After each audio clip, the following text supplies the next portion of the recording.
napungot naman po ni Ano siya. po mo na pare dito sa dagat ang aligo mo? Nangaligo bitaw may gahapon bitaw.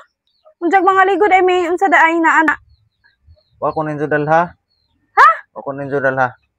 Og wa day kada wa man pud kay labot kay pamilya raman to. Amo kay apil sa budget. Ito ingapas ko dito. Niapas day ka wala gyud ko kata nimo. Wa ko muduol kay napungot ko ninyo. Hala nganong napungot man ka na mo. Uy nga pamilya raman to. Ang ira man to maligo me. Pungot ko, gagakos mo, wa ko muduol no. Hala nganong mapungot man ka maggakos me. Ha? Ganahan nga maggakos mo to. Anong di man lagi kaganahan nga natural naman dyan ang ana. Di ba mo maggakos-gakos? Di.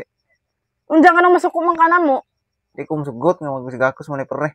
Lang anong di lagi ka musugot? Unsa may hinungdan nimo nganong di mo ka musugot? Di lagi ko musugot kay di ko ganahan mo tan-aw maggakos mo. Ah, may gidangat nimo.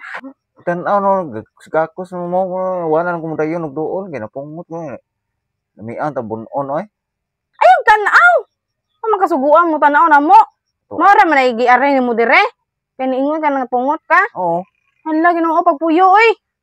Wala dito nyo ka. Gusto mo kasamo ka napagod na ning niluto na habi og kinsa ning anuktok. Wala dito nyo ha. Muka. Mo ora gienhi dire nga. Di na mo gakos sunod. Di na mo magbuot dire ka. Kalagot nasunog na ning giluto na to tungod ning napungot man di ay. Di labot niya oy. Ni, amak